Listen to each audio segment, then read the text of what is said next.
Well, greetings and salutations. And, well, actually, I feel like I should be doing it in a whole load of languages, but I'm not very good at that stuff. So, greetings, everybody, and welcome to this week's edition of the Inworld Review. I'm Mal Burns, your sort of regular host, and joining me is my co host on the right, Thurza Ember. Hello, Thurza. Hello, this is the irregular side of the couch. Yeah. Hello, everybody. Indeed. And on my right hand side, we're also joined by James Atloud, who he's a great fan of sitting actually, but his main function is fiddling with his knobs. Or my knobs. Oh, this is being in the sound road, isn't it? He's got a knob for the lighting. He's got a knob for different camera views. He's got a knob for the sound. So he's doing what knob fiddlers do. Welcome, Maybe James. he's Welcome, maybe more of welcome. a slider than a knob. Yeah. Yeah. Well, slipping and sliding, we're getting into real territory there. Or Right. Yeah. clicking. Welcome, James. Yeah. Fortunately, our videos aren't made for kids, so we're fine. Yes. Well, yeah, kids wouldn't know what the hell. Oh, well, they probably would these days, actually. But yeah, okay. Innuendo, indeed. Right. And we also have a special guest in the studio. I'll introduce him now and a bit more fully a bit later. But it's Emil Jennings. Welcome, Emil. Or Oh, M. Which do thank you, you, Mel. which do you, It's a pleasure to be here. which do you prefer, M or Emil? Well, um, that's a choice I leave up to my friends and interlocutors.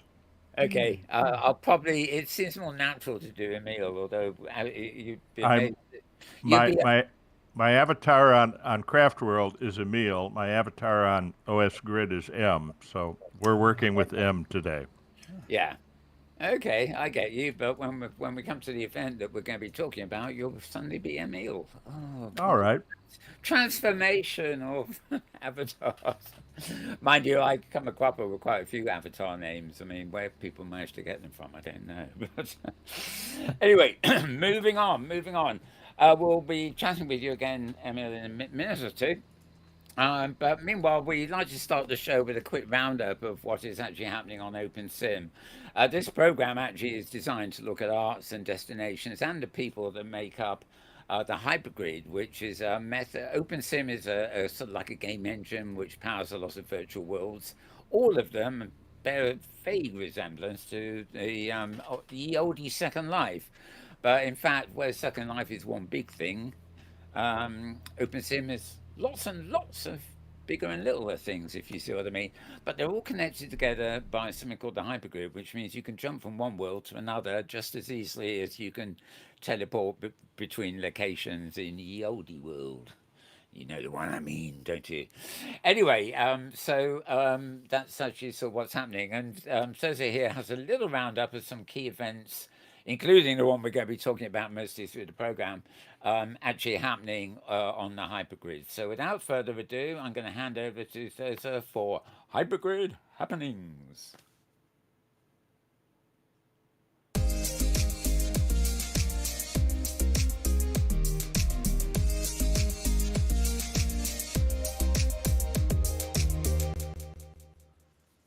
Hey guys, yes, Hypergrid happenings once again this week. And the first thing up I would like to mention is Acidic Luke, who is going to be on the show in a few weeks' time. He is really good. And check out his YouTube page, his channel. I put the address up there, but actually, later today, 7 o'clock Second Life time, which actually is tomorrow morning for us in Europe. He's going to be playing over at the Legends Slider Club. That's on Discovery Grid. It's a nice place. The whole of the actual region is a very beautiful one. It's Lawrence Bay, and there's lots of islands and boating areas, and lots of people have their homes over there. But there's also a club in the middle of it. This club was founded back in the day by DJ Slider, who of course passed away, and so they decided to keep up the club just in memory of him. And of course, Acidic Loop is just a brilliant musician. So you've got a little piece of OpenSim history, and you've got a very, very current musician playing over there on Discovery Grid. That's later today, if you will, like in about 7 hours from now. So maybe take a nap and then go and hear Acidic Loop and enjoy also his YouTube channel. The other thing that I wanted to mention that's happening this week, that's happening in fact on Tuesday, is Mike Laurie. Every week he has his scripting class that's taught over there on Space Force. That's Kitely. They use the sandbox. Of course, you have to be able to hear voice for that to work and be able to see media on a prim. But they do classes every Tuesday at 4 o'clock grid time on Kitely on Space Force. So that's a fun thing to do if you're interested in scripting, because he's a very good teacher. Then, of course, the safari comes up. This is hard to read. Sorry about that. But we're actually going to see Victor D'Angelo. Anybody who's got a car probably knows Victor. He has some amazing vehicles, all scripted, all working, that you can take for free. So we're going to Free Life Grid to see him. And then straight after that, we're going over to the Hypergrid International Expo to just take a look around at the expo part of it. And Whirly Placebo will be singing for us during that hour. So that's a fun thing that's coming up on Wednesday at 12 o'clock Second Lifetime, which is 9 o'clock here in Europe. And if you want the information about that, come over to the clubhouse. It's here on Osgrid. So that's hgosgrid.org, 80:HG Safari. So the usual address. And then, of course, this is happening. I think Mal may know something about this. Yeah, I said we might not be able to make it here for a show next week because we're going to be somewhere. I think it might be this, you know. Do you think so? I think it might. I think it might. In fact, I also think we might be discussing this on the Big Inworld review program this week. That could happen. So Yeah. just wanted to point out to everybody, it's a 3-day event. The first part of it is on the Friday, the 6th, and that's a musical part. And then on the 7th and 8th, we will have presentations, talks about various technical matters, as we'll discuss later, and some art happening. So it really happens over the whole week. It's a long weekend, Friday night in Europe, but the middle of the day in America, and then Saturday, and then Sunday. So looking like it's going to be fun. And you can see at the bottom of this poster, it gives the website where you can find the schedule for our events. Zori Jupiter is going to be the first musician, in fact, on Friday. She starts singing at 11 o'clock SLT, which of course is evening over here. And she is actually Portuguese, although she lives in the States. And she's going to be singing a bunch of Portuguese and other international songs for us to just put us in the mood. Next up is Ariana Nightfire. She's Italian, and she's going to, again, be playing a bunch of various hits from international sources. The build that you see next to DJ Ariana in this picture is the dance floor that has been built for us by Nick Spreen, and it celebrates language and it's lots of faces of the various people involved We in have a the little event. bit of we on the main show. We have a little bit of film of that later. So yeah. Super. And very last is Forrest. She's going to be winding up the musical portion of Friday night, again with some Dutch songs. She's Dutch and she sings jazz and blues. So she's going to wind up the party with an hour of that.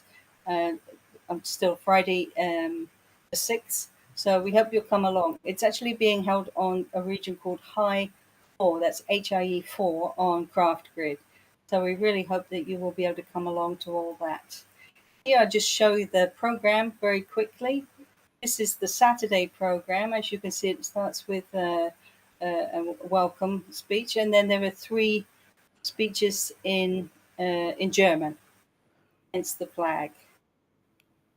We should point out that the middle, according to speeches actually, but the middle event of each of these is actually an artistic event. So you've got like a talk kind of with slides, followed by an artistic event, followed by a talk with slides to break up the rhythm of things.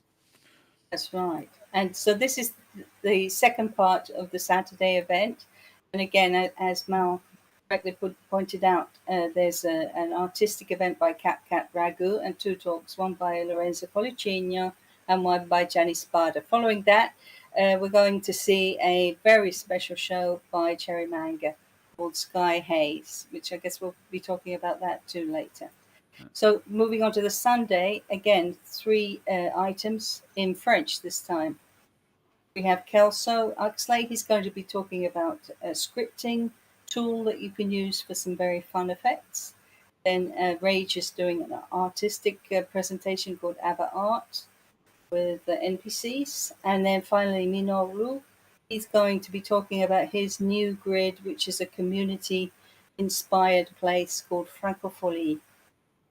And then finally, on the Sunday, the final part of the event is the Spanish part, which has Victoria Logan talking about her art. And then we have Nazira Avro. She's talking about her clothing that she makes and the difficulties and the joys of making things for sale and for pleasure in Open Sim and Second Life 2. And we end up with Tosha Tyran doing a presentation about the Guggenheim Museum in Bilbao.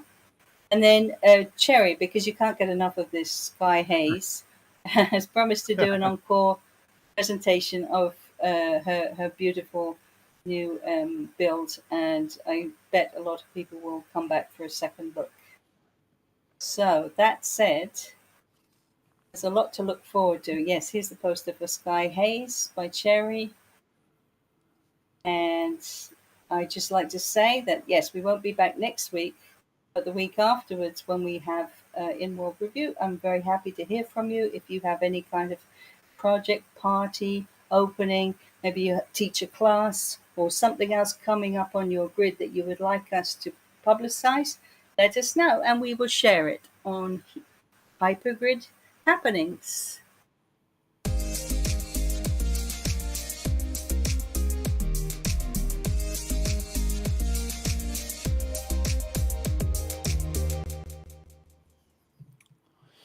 Well, Hypergrid Happenings embellished by HIE. That's an awful lot for 1 week.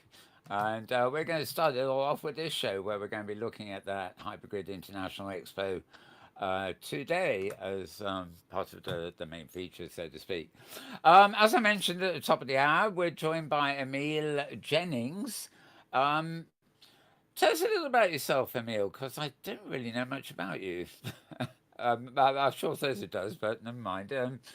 I know you're going to be at the HIE, and you've got a bit to talk about what's happening there. But maybe a little bit of background about you first. Sure. I got involved in virtual worlds in about 2006. I was on Second Life. I actually knew Cherry Manga there. She had a place not far from mine, and it was filled with her artwork. And one day I was looking through it. She told me I could browse through the artwork, and I opened a door and walked into a room that stopped me dead in my tracks. I talked with her about it later. It was called the Murder Room. Oh. And it was not what I was expecting in an art museum. And then I met her again on Metropolis. I came to OS Grid about 2010 or so. Yeah. And then there was a little period there where there were some political problems with OS Grid and the rest of the Hypergrid and so on.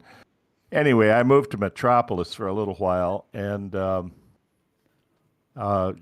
she was a part of the Summer of Art that that grid held, and I participated in that as a reader, and again went to see her works. I got involved in the expo because I know a couple of the other presenters even better. And I just sort of really like the whole idea of using the Hypergrid to do this sort of thing. And then I saw this was going to be multilingual and with simultaneous translation. And I really want to see that. I want to, experience that. So that's my background. Okay. Well, before we before I get Thursday to ask you more questions and things, I'm going to actually show a brief promo that we've been showing quite a bit recently, saying HIE 23 is coming. Basically, it's just a couple of minutes telling you in video form about the event. So I will play that now for you.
So, as you can see, the video there, I should say, is by our very own James Atlloud. Very good show there, James. Oh, I sure. get the impression you must have been a bit exhausted by the end there. You were racing round the booths at a speed which is unusual for somebody who prefers sitting. That's right. So many booths. Oh my goodness. Many booths.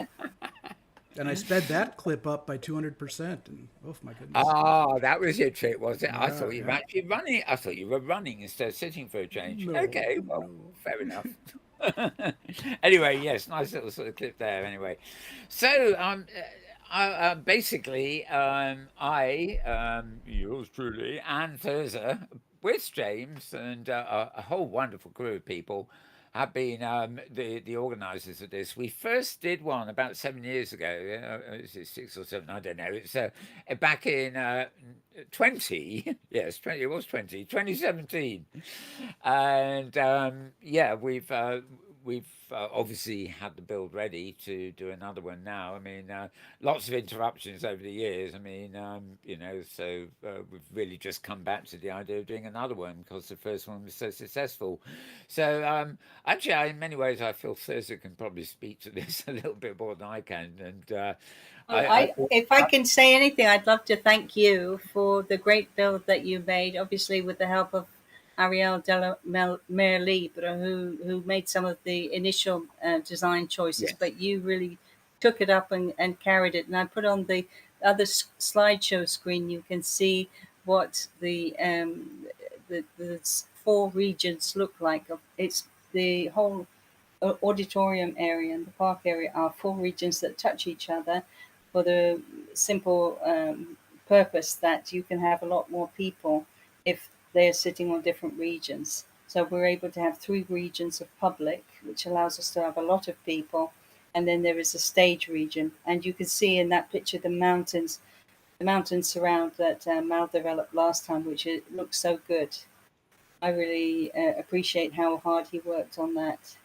I'd like to comment on that too. I think it's really nice when we have something that's successful on the grids that we're able to repeat it. I was looking forward to the Summer of Arts, which was supposed to be sort of an every other year thing, and then it never happened. I remember that was a great disappointment. So it's really nice when something is successful and brings the grid together like this event, that we're able to put it on a kind of cycle so people can look forward to it. I think Yes, and it's a huge learning curve as well. So it's handy if you've already done these things once. Right. It's much easier to do them again. Right. And I was thinking that some of the arts event you mentioned, I mean, that I suspect that simply didn't happen the second time because the grid disappeared. Whereas here, because we're hypergrid focused, I mean, if the worst came to the worst, we could probably rest this whole thing on another grid because the focus is the whole hypergrid. It might be 4 languages, Right. you know. Right. You know, it's not like one grid called Franco grid is the French section. It's like you know, the whole thing is built from things we found and people we know on the hypergrid. So there's no reason it shouldn't happen every year, except we're too damn lazy, aren't we? Well, Do this every year.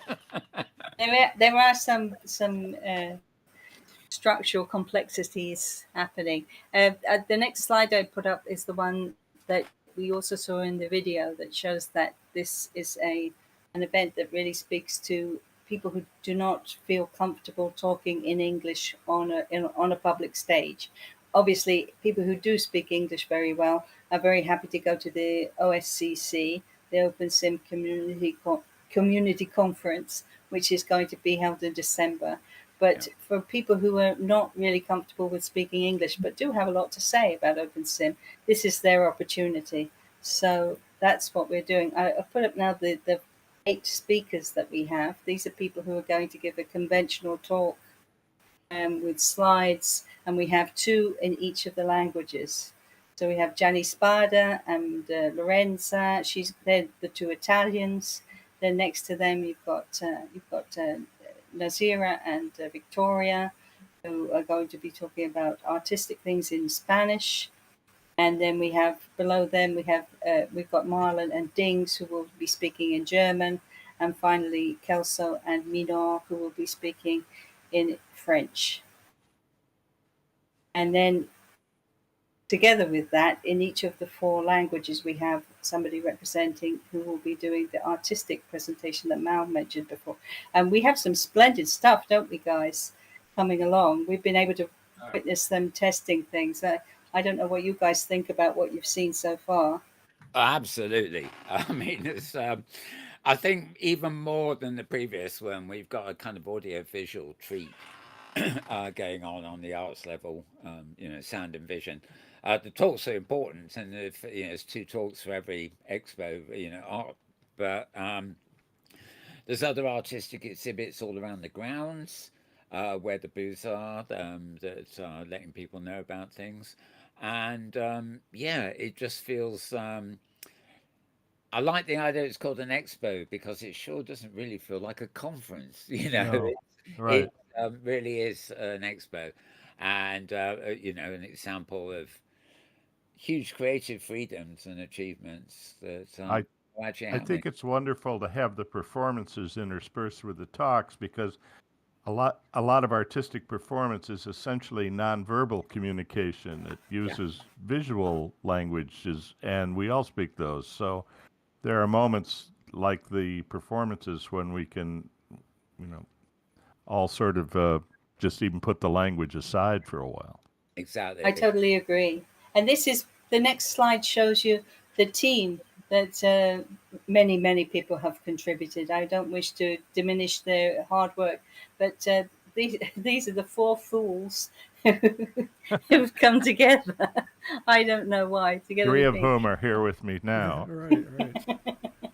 The crazy people who've been willing to do all this hard work. We began planning this back in April and got serious about it in May. And particularly Tosha and myself have been working on the expo side, the booths, since then.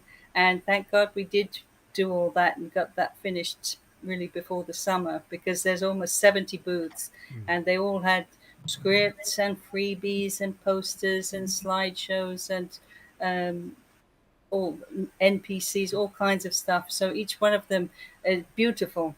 But just trying to help our exhibitors get the right load on their booth, not be too top heavy, and also to have something fun, not be too Spartan either. So that's been a huge job. Kelso has been doing a sterling job preparing the subtitles, and of course Mal and James, they're the tech guys doing the stream and the filming and lots of other stuff in the meantime. Kelso's quite the Yes. scripter too. He's been doing a lot of script work, Yeah. programming scripts, right? Yes, he's fantastic. So moving on, this is the park. So the park surrounds, obviously there are 3 sims which hold the audience, but the audience are only in a tiny fraction of the actual regions available. So Mal had the idea last time that we should have some exhibition booths, and we've expanded that this time. We actually have almost 70, 71, something like that, booths. Yeah. Quite a few, and but interspersed amongst that, we also have some art. Tina Bay was absolutely brilliant. She gave us a load of stuff, beautiful, made especially for this event. Nick's designed a dance hall, which you saw before, specifically for the event. As he has contributed a lovely piece, and Lauren Tone has made a sound sculpture which has no language. In fact, it's called "I Have No Words," which in Italian means "you're driving me crazy," or "oh my goodness." When you say in Italian, you say "non ho parole," you mean ugh. So Funny. we can sympathise with his sentiment on every level. And here's Nick's standing in his dance hall. Talk about not possible in real life. I mean, anybody but us will say dance hall. Exactly. Yeah, it doesn't look it's like a very dance hall. intriguing build. Or the names you see in the sort of like Scrabble type walls, you know. Many of them, not all of them, are sort of animated, so they keep changing, you know. And there are also the photographs of, you know, all of us involved are actually scattered around the outside of it, and you can't really tell here, but we actually asked him to make a few modifications to this, where there's the actual dance floor is slightly lower. You can see there's a sort of hole in the floor, and there's a level that's a little bit lower than that people can jump down onto for dancing and stuff, as opposed to hanging around. And hopefully there's yeah. Yes, and this is one of the pieces made by Tina. As you can see, very beautiful, inspired by children, inspired by the idea of communication. She really took to the concept. She's done so much. She's always been a great artist, but this year has really been her year over on OS Fest as well. She did some absolutely magnificent work, and she's just. I talked to her for just a few minutes about the concept, and within a week she came back with, I think, 10 pieces of art, absolutely new original artwork, and just beautifully made. So fantastic lady. And we've spread those out amongst the expo booths, so as you walk around you'll see them. And this is of course where the audience will be. This slide here shows you how the point of view once you're sitting down in the audience, and you can see the stage, and you can see the 2 slideshows on the sides, where images will be projected as the people are speaking and telling their stories. And here instead, we have a group of people pretending to be the audience. I see James and I see Tasha. I see. Oh, you forgot to credit Snowbody earlier as well, so for a lot of scripting and stuff. Yep. Yeah. Familiar. That's right. He made for us a fantastic HUD that allows even somebody with a mesh face, as long as the head is rigged, they can use that to make their bento mouth move when they're speaking. So yes, nobody did that. I went through this set a week or so ago. So is it still open to? Could anybody stop in and get a preview? Oh yeah. I mean, you know, if you just want to walk around, see the booths and stuff like that. I mean, it's not announced yet, but I mean, it's open to the public, isn't it? So the booths alone will take you the better part of an afternoon just to make the walk. Yeah. I mean, there's a lot of stuff to look at, and it might help some people from other grids too to find out where the region is and how to go about joining a language group and some of the other things that you have to do to enjoy the conference. Absolutely. That's very true. I mean, hopefully the Friday events, which really is just like opening party, Right. people are going to enjoy the streams and the music, and they maybe if they come, they can take care of all that side of it before the day before the Yes, and also during we have a safari visit on Wednesday that will give people a chance, and then, of course Okay. there will be more Good. signage going up in the days leading up to it. But yes, you're right. There's a lot to take in, so we're trying to feed people information a little bit at a time rather than just give them a tsunami of all of it in one go, because it is a bit overwhelming, and it's a very unusual concept for open sim or really any virtual platform, I think, where you're trying to combine so many languages, and rather than just let English be the lingua franca and everybody just speaks that and gets on with that. So it's quite a complex situation. But I really love the way Mal and Ariel came up with this seating arrangement. So it's you feel like you're at a cafe or you're in a very yes, an informal atmosphere as you're listening to the talks. And Tosha redid all the chairs, so every chair has slightly different poses. So it makes it Oh, very personalized. that's nice. Talking of chairs, what's that spidery thing? Oh, those are courtesy of Kelso, I think. Yes, exactly. That's a nice photograph of the chairs, but it's got That's somebody's avatar, right? no, I No, think it it's isn't. part of somebody's display that Yeah. has Oh, wandered off the stage into the audience, and That's correct. it's Kelso. As James said, it's Kelso. So yes, I think it does. Kelso's talk is about how to move objects okay. in a smooth manner. If you may have a follower, or you may have some kind of object that you wish to move around in a region, and he's developed a very useful system for doing this. His And talk so that's his talk his was talk one will of the just to be about that. Yeah.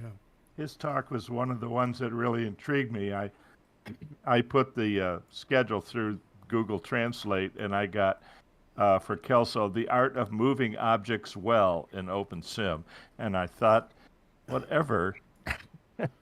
Is that going to be some dance and artistic thing or some scripting thing or? It's amazing. Well, to be Yeah, honest, look at that picture. All I could think of is War of the Worlds. Yeah. that's right. But it's a Yeah. little bit technical. But Yeah. Kelso took on board our main driving forces that we want to make this entertaining. It's technical, but it also has a practical and entertaining aspects to it. So it will be a show and tell, not just a sort of scripting class. It'll be much more visual for everybody. So that's very fun. I'm looking Yeah, and forward his to movement scripts, they're just so fluid. They're beautiful. They're enjoyable to watch. I use movement scripts on my regions to help build the virtual reality the same way you would use sound and other components like that, and not just a building and some trees. And they're tricky. Movement scripts are if you get a really good one, like butterflies, or I used to have one of a heron moving around, and it had nice pauses in it, so it would stop every once in a while and stab a frog or something, and then go on about it. Quite realistic. Yeah, I like that. It really imbibes, avatars and objects with lively movement, living movement. And talking about realistic, this next slide shows a lot of us standing around puzzled. Which I'm wondering what to do next. This has been a big part of organizing this event. So, as usual happens. And here we have this is Snowbody and myself just enjoying a moment of peace on these chairs, which is where the panel for the very first talk of the event will be sitting. Yeah. I've got to say, Thursday is really fussy here because she's sitting in my seat and Snowbody is sitting in her seat. I know. We've all I been know. Sorry assigned. about We've that. all been assigned special seats. Wonder why? Yes, I'm just a rule breaker by nature. I mentioning James is being a bit quiet, but one of the things obviously he has to focus on, less so here because we've got to know everybody involved, but when you've got people around, even this, let's say there's 6 or 7 on the seats on this show right now, and they're new people. The cameraman has got to remember who's who. So very often, putting somebody in an exact seat allows him to zoom in and say, "Oh, I know who that is because he's in his seat," you know. Whereas if everybody's scattered around at random, like, "Yeah, just take a seat, folks," you know, Right. the camera doesn't know who or what's going on, you know, it pans in on the wrong person who's speaking and stuff. So So are the seats scripted so only that person can sit in them? no, but No. it's we have our fit seats basically, is it? And there's actually only one instance where we all use them at the beginning. So So the next slide shows something that Emil was speaking about. If for those who've been following the HIE blog, we've talked about this quite a lot. The concept of subtitles. So when you come to this event, you should land on HIE Welcome, and you can join the group that is appropriate for your language. So if you only speak really English, then you should join HIE English. If your main language is Italian, you should join HIE Italian, and so on and so forth. So that while a German talk, for example, is happening, the English person and the Italian speaking person can both see subtitles in their own languages in the group. That will appear so they can hear the German, but they can be sitting side by side. They're both hearing the German. One is reading the subtitles in English in the group, and the other one is reading the subtitles in Italian. So that there is no need for a lot of group chat appearing in the on this region. It's all done on your personal viewer in your personal group. yeah. And these group joiners are here on HIE Welcome, but you can find them all over the auditorium, on the outside of the walls and on the inside of the walls, and they're all coloured the same, so it should be pretty easy to find. Will the translations be produced at the time of the conference? I mean, are they No, that doesn't spontaneous? really that doesn't really work well because it would consume an enormous amount of resources. So Yes. the system that we used previously is seems to be working really well this time. It's not a word for word translation. What you will get are the main points of what the person wants to say, and in fact, we asked all the speakers to submit their main points, the main things that they want to say in chronological order, and then we've made subtitles out of those so that you will get the main point of what the person was talking about, and then if you have a question about it, you can contact the person themselves after the talk and find out more if you have some doubts, or you want to get a little bit deeper into the subject. Excellent. Thank you. Good point there, sir. And that is that we have to be very strict on people asking questions. They can't actually do that while the event is on. They have to go and contact the speaker somewhere else afterwards. We can't, we can't have local chat flooded with 5 languages worth of questions, and there's no time, and the turnover anyway. Yes, and it also is a great reason for people to be encouraged to go and visit these people. Pretty much everybody who's going to be a speaker, I think I'm right, James and Mal, all our speakers have their own regions, they have their own grids in many cases. And it's really nice if people, they enjoy this event and then they go and visit, go on the Hypergrid and go and visit the home of the speaker and learn more there. It's a bit like the safari we do every week, isn't it? So where we take people, but we have an hour on each stop, and sometimes that's enough, but often it really just gives you a teaser of a region, and the message is come back at your leisure, and experience this in your own time, rather than with the hour the safari has. So it's the same principle, sort of tease people and show them what's available, but then let them choose to go back and investigate more fully. Absolutely, yeah, it's a great believer in that. And this uh, slide that's showing now. This is, again, the high welcome region. If you go there, you should be able to see the sky like this, because this is the home sim to Cherry Manga's build.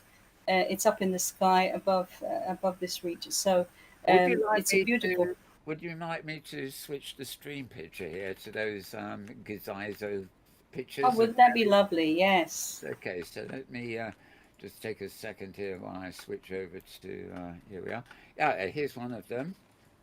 We've got three of them in all, but these are animated GIF things showing what is actually happening in the sky, or will be happening in the sky when the event takes place, and that's above this region we're looking at on the other slide.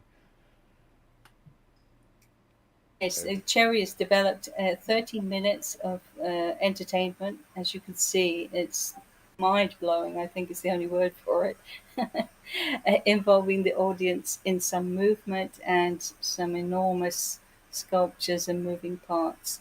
And she's called it Sky Haze.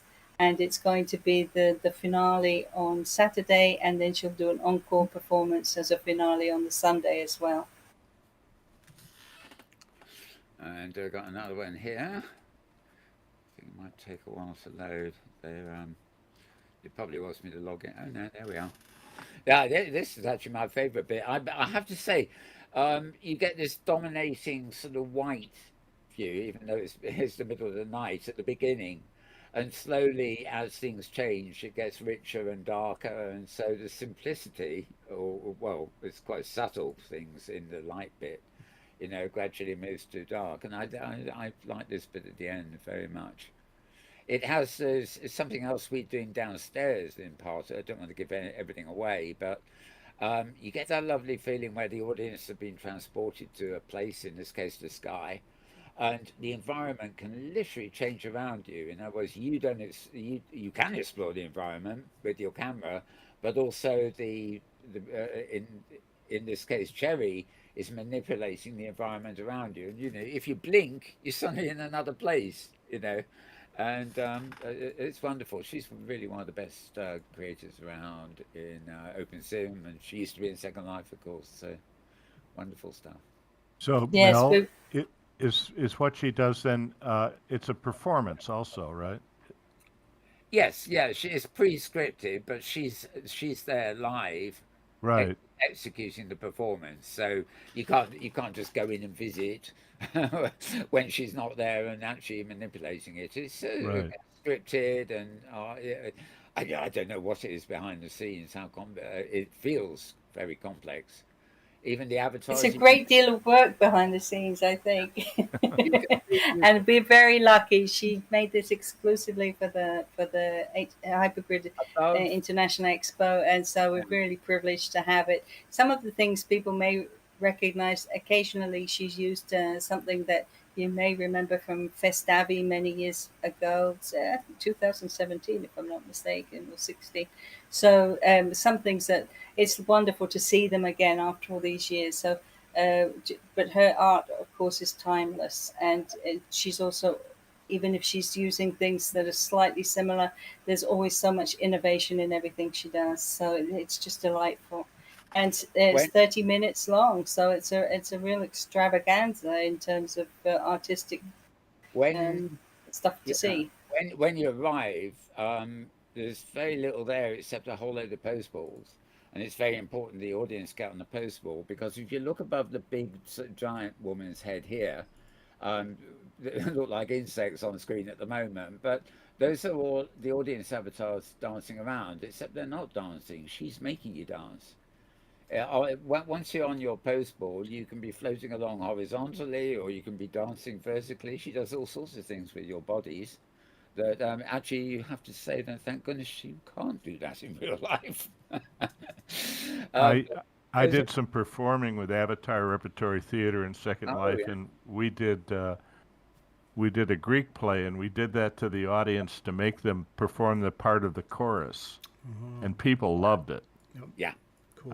I didn't do the tech part, so I'm not sure how it was done, but we took control of their avatars, and they all stood and sat together, and I don't think they recited lines, but I can't remember. But And when we And I'd just like to give a shout out to Nina Whitman, who did all this scripting many years ago, and it still works as good today as it did back in the days on Francogrid. So if you're watching, Nina, merci beaucoup. we had Nina and Fuchsia and there are lots of the old people there. If you, what I was about to say, just for technical wizardry that you might like to know about, in this clip, the Theza talk, it's just from a static position with lots of movement. But when we actually film this live, James, who will be on camera, will actually be on a special red pose ball himself, and from that pose ball, he'll be able to take from a fixed angle, or he can move his camera with whatever she's doing to us on the pose balls. So one anticipates, I think you'd agree, James, that there might be a lot more action in this than just the viewport, so to speak. Yep. We'll see how the knobs perform. Yes. I'm curious to know, James, how much are you fearing and how much are you looking forward to the experience of filming this event? Because I don't think we've mentioned it, that of course this event it's live next weekend, but it will also be streamed live on YouTube. So people will be able to watch if they're away from home and not able to get in World. It will be possible to watch. Obviously, you won't have the subtitles, but you will be able to see the event, and it will be recorded by James. So, James, how are you feeling? Oh, I feel great. Yeah, no fear. This should be a great time. All that said, knocking on circuit boards for good behaving computers. Right. And it will, of course, be available for replay and in due course. In fact, I think this year James is going to make a special edit of each session. Am I right there, James? That's what I hope to do. Yes, I do. Yeah. Yep. Of course, we have a dedicated channel on YouTube, which is HIE Expo. So we probably try and add that in the links for this show as well, so that you can find it easily. And you can find it also on our website. And come on down to High Welcome, and I'll make sure that there's a media on a print, so you can see that channel over there as well. So lots still to do, but we do still have a few more days before the event begins. And I've got a third shot at that I've forgotten about. The other thing that, I knew I was going to get that at some point. Persistent. Yeah, this is dramatic, black and white again, but emphasis towards the dark side. Again, you can see she's got her avatars performing as, I don't know, it's like swimming vertically or being fairies or aerobics. I don't know what we're meant to be doing, but it looks great and feels great. I missed all that. I guess they're jellyfish or something, because even the early parts, she makes a lot of use of the water there, and it's visible here, but earlier on in the performance, it's really subtle because everything's very white and you can barely see it. But as you look at it, you sense, there's the waves, And right, if I'm right, there's a bit where it's literally a tsunami. How do you pronounce tsunamis? Tsunami. Tsunami, that's it, right? The big waves, There's a lot hidden in, you can just stay in one place looking, and there's a lot hidden in what's in front of your eyes.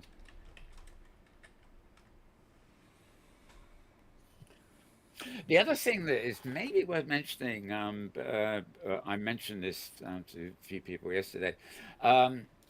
We have another filmmaker who used to film this show many years ago, actually, in another place, as the politicians say.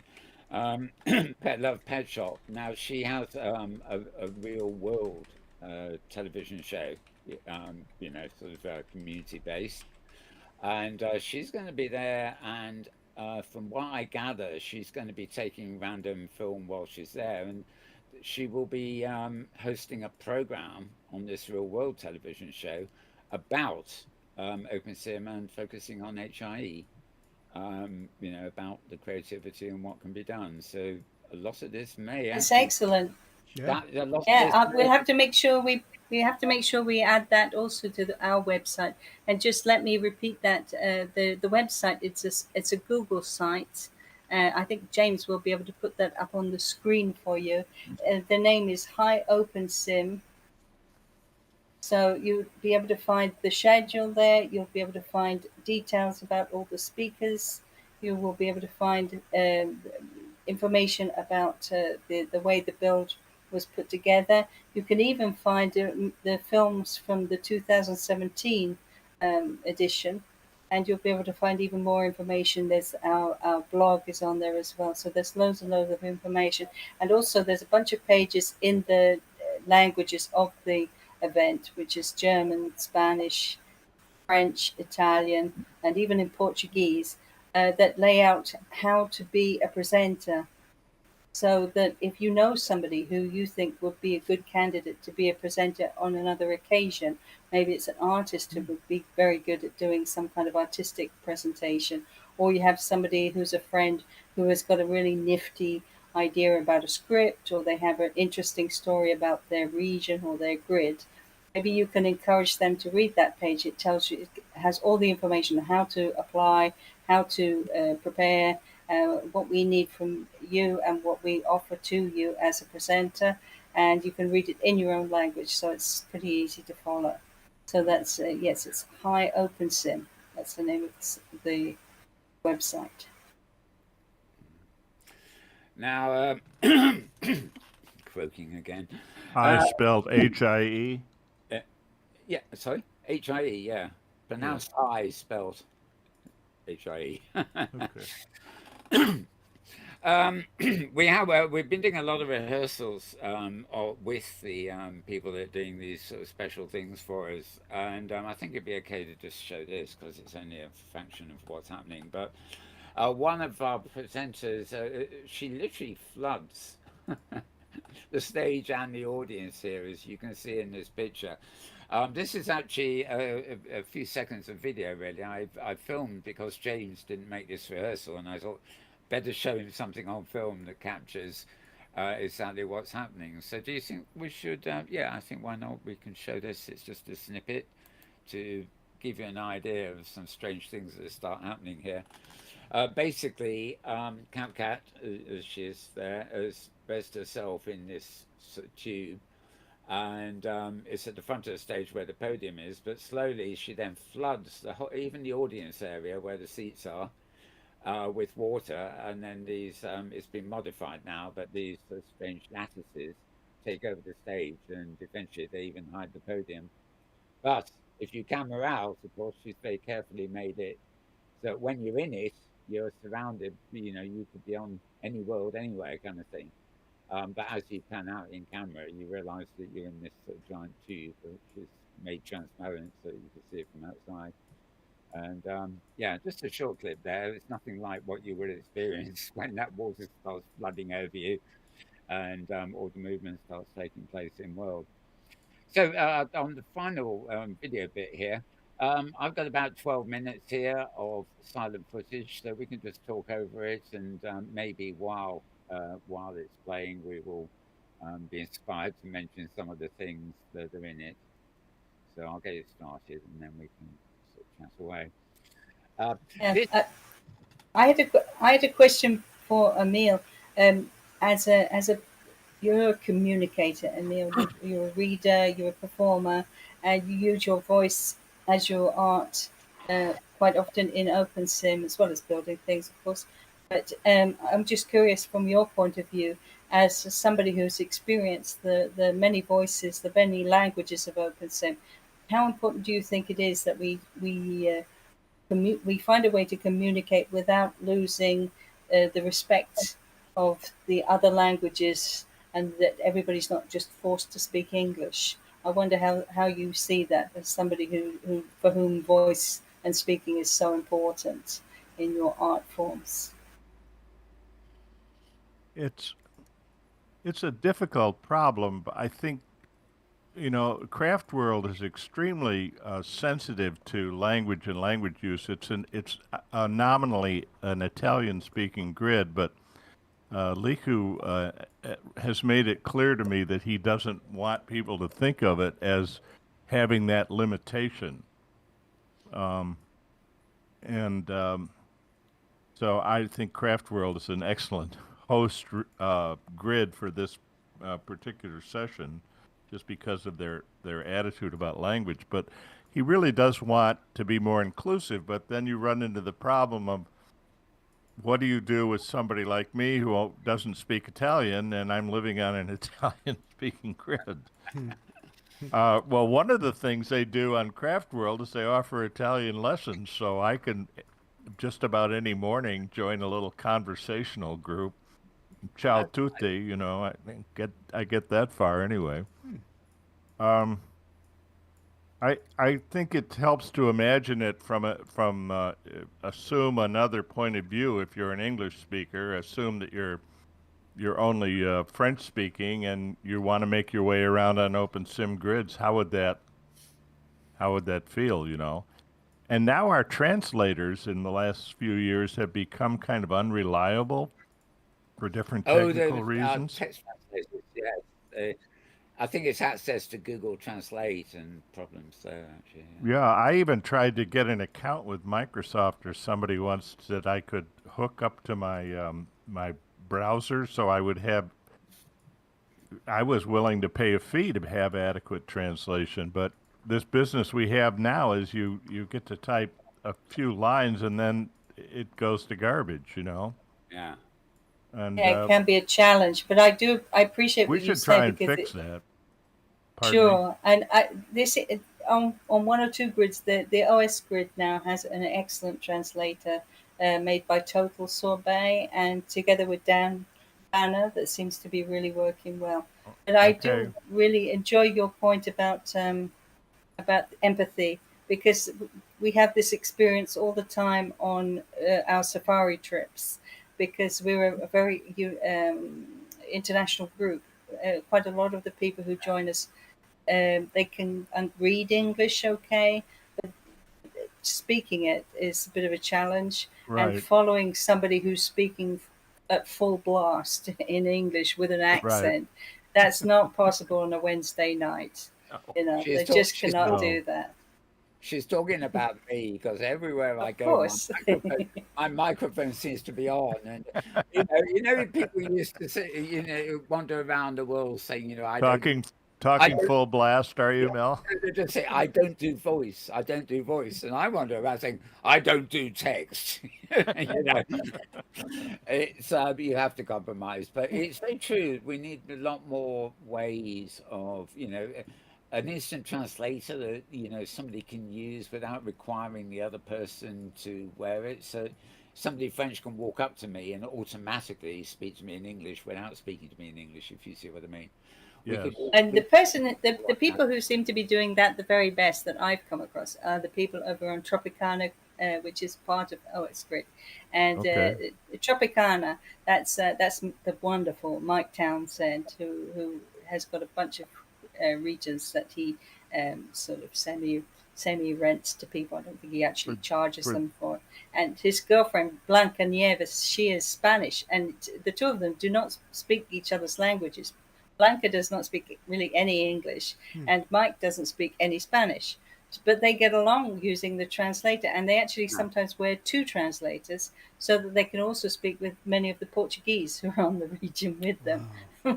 So it can be done. But the thing is, it can be very alienating to people if they only know, for example, German, and then they join in a group activity and everybody's speaking and insisting on speaking in English, and they feel like they're not, they're Well, excluded, the basically. other thing I notice is I have a sort of slapdash approach to speaking to somebody in Spanish.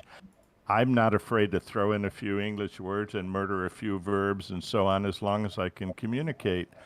But many of the people I talk to are very, Europeans especially seem to me, much more sensitive about speaking correctly.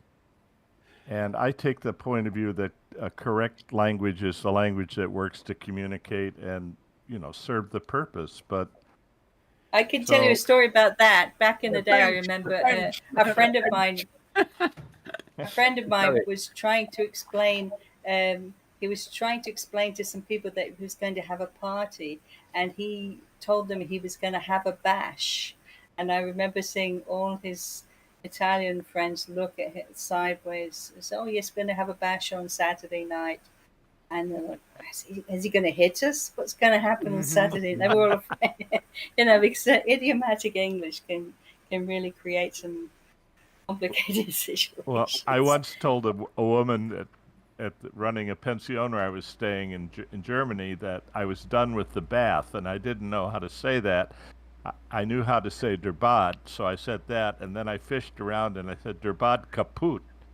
And this sent her into an extreme state of alarm, and she went running up to see what had happened because kaput was a lot stronger than what I needed. Done. Right. This and we had a good laugh about it later, but and I did get my point across.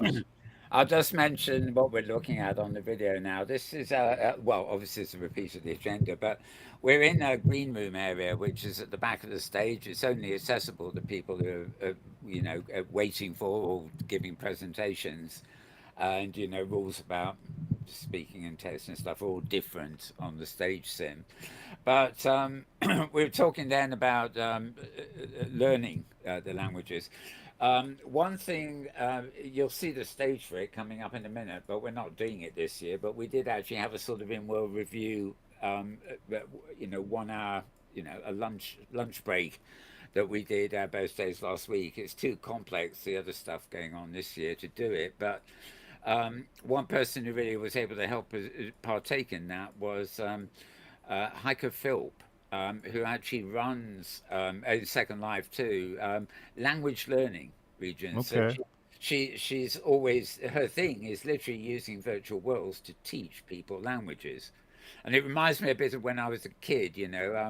Our normal exam for O-level French, as it was called, was abandoned one year and replaced with an audio-visual course, which was a bit of a disaster. But it was the idea was nice because you learned by actually having to speak to the shopkeeper and get something, and things like that, and role playing that. Yeah, here was our backstage studio for Inworld Review, in fact.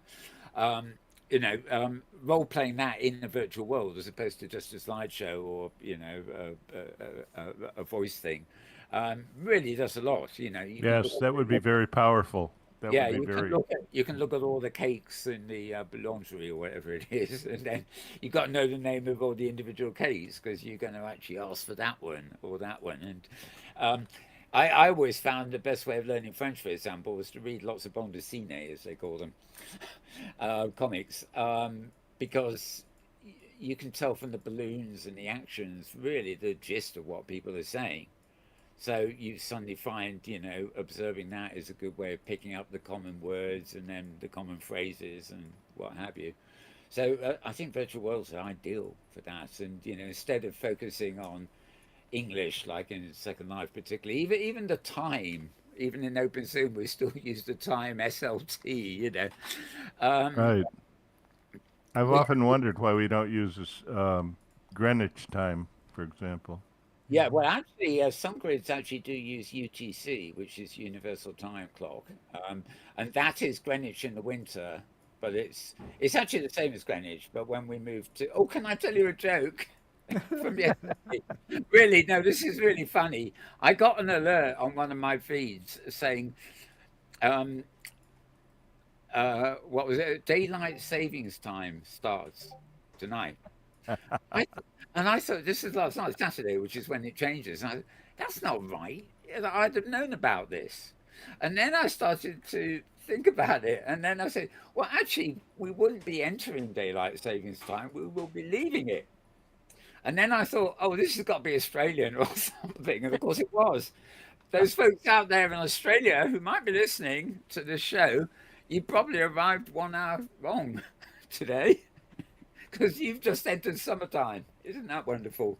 But example, cultural differences like that, we need to be more aware of them. We're very arrogant in the Northern Hemisphere about our, we know our time zones, so some of us are early, some of us are late.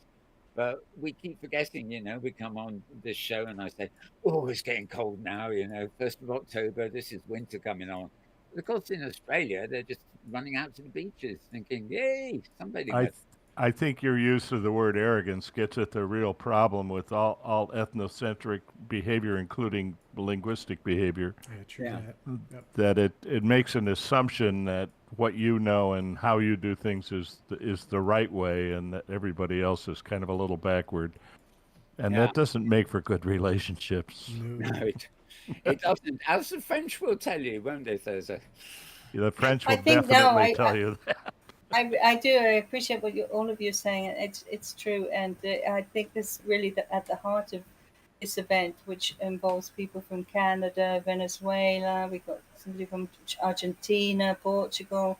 We've got the United Kingdom, France, Austria, Germany. We've got Italy. So we even have we even have Wisconsin. So we have people from Wisconsin. all over the place. Yeah, God. it's quite shocking. So, You have a cheese head so then. That's right.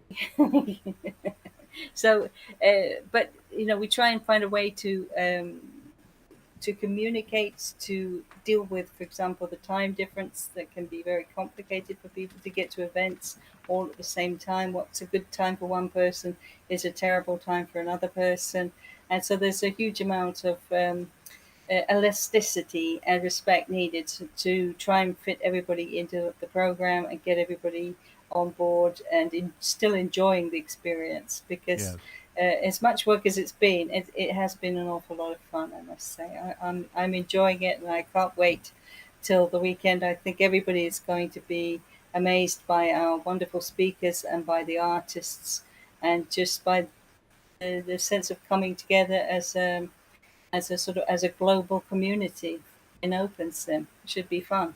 Hmm. Now, I bet I'm actually just playing a little bit from our half time show last year. In fact, I think that is Heiko with the hat on here. But as you can see, I think we should push this. There is merchandise. It doesn't cost you anything, but if you want a HIE shirt, for example, I know this is the old one, but still good advertising. I'm sure we can find a way of getting people to shirts and stuff so they can wear them for the next week to advertisers. Is there any way Absolutely. Next we week, can a lot of next week, starting in a few hours, Monday, we'll begin. And yes, and so in the final days before the event, you'll find all kinds of other stuff popping up on the regions, more signage and more freebies and things like that. Yes, definitely. Oh, there's there. I just look at how awful I looked. My avatar from there he is. 7 years ago. Don't times change? I must say. Right. So anyway, that's enough of that. But I was just checking. We've got all this film from before, and are these videos on the HIE YouTube? Do you know from this 7 years ago? And they're not available on the HIE YouTube page, but if you go to the website Yeah. that James mentioned earlier and showed on the page, you can. There's a page dedicated to the 2017 event where you can find links and watch the episodes. And I know one or two people have actually done that as a way to prepare for their presentations. They went to take a look and just get an idea of what to expect and how the thing worked. Of course, the visual thing is a fantastic way to immediately get to grips with the complexities of presenting in a virtual world. It's certainly not Zoom. This is much more complicated. Definitely not Zoom. Yeah. Right. Although you can be a cat here too, which I believe you can have a cat avatar in Zoom. So you Yeah. certainly could be a cat in World too. My legacy Second Life avatar is a wonderful little mesh red cat, and can he move fast? Lovely muscle movements too. I really, how should I say, relate to him. I could be that cat, You miss him. I can tell. Yes, yeah. Well, I'd like to have him in, because it'd be great for traveling around on the Hypergrid, fast and furiously. That's he's the only thing that can only slightly overcome the awful lag that Second Life has these days. So he's cute. He's cute. Right. Did we get to your last slide on the slideshow side here, Thursday? Absolutely, yes. I didn't. We did them all. Yes. Right. So I moved us to the gifts on appropriately.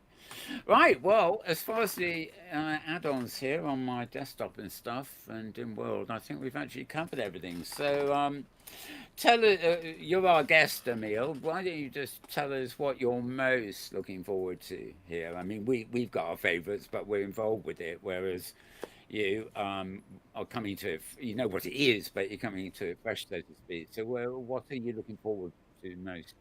Well, I have a couple of friends. Dings Digital and I have done a lot of poetry reading together in German and English.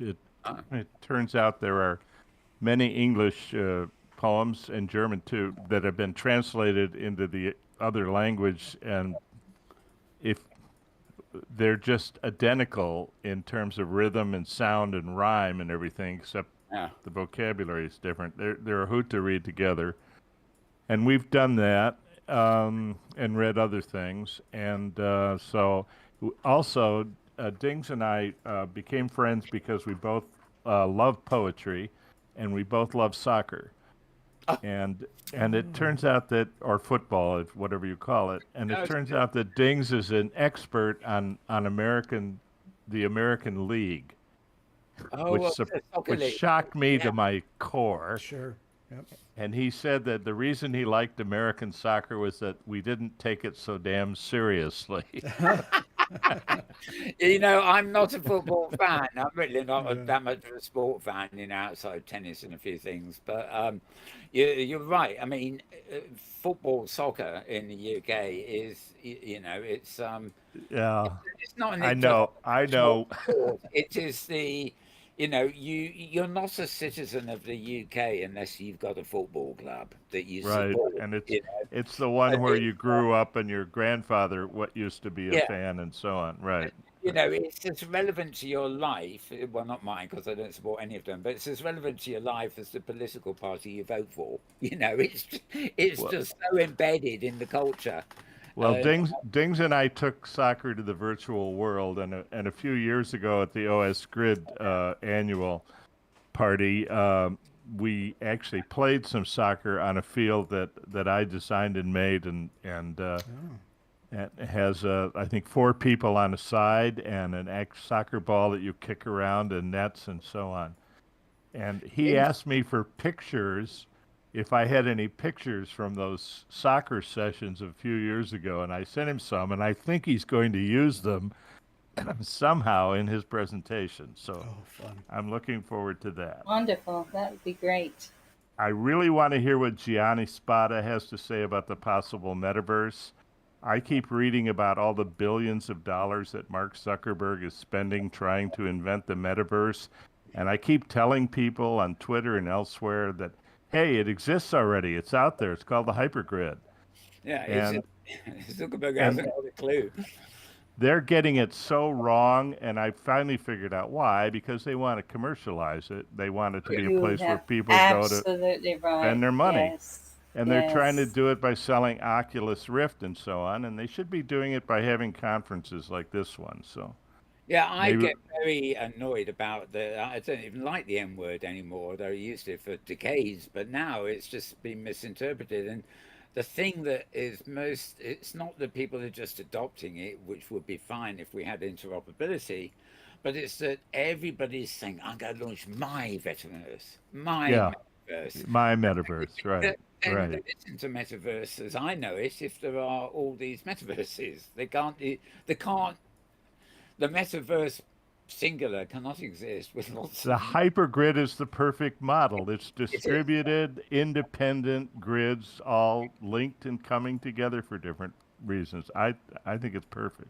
I Yeah. agree, and I always think the unity is its disunity in a way, because the beauty Yes. is everybody can do what they want. We try and And tolerate. the genius of Second Life was that they built the world and then they turned the inmates loose, and the people who went there built everything. Yeah. Starting with the beanstalk, I understand, which I think is a wonderful place to start. And the metaverses that are contemplated by the billionaires of modern capitalism are nothing but big box stores, as near as I can tell. Anyway, it's a consumer society, whereas the OpenSim tends to be it's a society of producers, and because most of us are producing, we don't always have the time or the inclination to look up and look around us and appreciate the person next to us, which is a shame because sometimes the person who is next to us is just the person we need to help us complete our project, and that is really at the heart of this expo. Yeah. We want people, we want there to be a cross pollination of cultures, of creativity, and encourage people to be tolerant. Not everybody has your same opinion about any form of politics or religion or any concept of the way life is lived in OpenSim, but that's fine. Everybody lives on their own grid; they can do as they please. But the main thing is that if we can come together and try and understand each other and maybe help each other, and that really is at the heart of this conference from our point of view. Creativity and collaboration too. I mean, by and large, there aren't that many what you call consumers in OpenSim. We consume the arts and the destinations and what we glorify about it, but there aren't many people that really go heavily shopping, for example. well, being a consumer is not very amusing, No, really. that's what Second Life is. It's a high street for buying Well, stuff. no, Second Life still allows you to build things, but Yeah, that's not what they're promoting. But at least the company itself is providing a solid service by running all this, literally running the servers for the service. So yeah. I did want to say also another reason I'm looking forward to the conference is that I've known Victoria Logan for quite a few years now, and I consider her a good friend and terrific artist. And I've seen her work over many exhibitions and regions that she's built and so on over the years. And I'm looking forward to her talk and to seeing what she's doing uh, more recently. So it should be a great time. The Guggenheim Museum. I understand Tosha has built a replica of that museum in World You somewhere. Yes, you will get a surprise there. Yeah, okay. We Okay, haven't seen great. that one. Great. Yeah, but yeah, So wonderful stuff. lots of things to do and see. Oh, and look, James. Yeah, Hmm. I was Is that her That prompt. I was that signal? lady, prompting. ladies and gentlemen, that is our 5 minute warning, and this is exactly on time. I was wondering if I could get any of the safari in, but obviously not. I have a picture up, which is me and Thursday and oh God, I forgot his Harry name. Thor. Harry, yep. Yeah, Harry Thor, who's a Bridgemere, which was one of our stops during the week. But also we went to Lunaria's here. We've had her on the guest a few weeks ago talking about other things, but Yep. this was her Egyptian build, and we went there, which is absolutely massive um, scale. You know, basically Egypt mixed with a bit of fantasy and stuff like that too. Yeah. She likes the Egypt, but she mixes in a bit of Asgard. Is what she told me. Anyway, no time for that, but just thought we'd show it up because we got it, haven't we? So HI is coming, and let me just move us to an appropriate screen. There we are. Right. Well, I think we're ready to finish, as James has made abundantly clear live on air. We need an alarm that goes off somewhere else instead of freaking out all our viewers. Oh, but it's such a good alarm. It's Nah, such a yeah, I'm classic. joking. I'm joking. What do you think, audience? The audience says, yeah. The audience says this is a very long show once Apparently, again. yeah. Apparently they enjoyed the alarm. So there you go. Right. Okay. Well, time to close. I'm afraid. I'd like to thank my co-host Thurza. Thank you as always, Thurza. Thanks, Mal. Great Great show. show. And the technical wizard and sort of co-host, James Atloud. Thank you, James. Glad to be here, Mel, and thank you for having the show. Yeah, and our guest today, M. Jennings or Emil Jennings, depending on which avatar you're looking at. Thank you, Mel. Thanks for having me. I enjoyed it. I believe. Okay, and a brief thanks to the monkey playing pranks up in front of the stage, and of course the dog. Yes, the dog sitting next to Thursday. Okay, we won't be back same time, same place next week, but we will surely be online at the HIE, and you've learnt all about it today. We'll be back the week after that. So for now, I'll just wish you all a very good morning, very good evening, very good afternoon, and very good tomorrow, depending on wherever and whenever you are. Bye for now.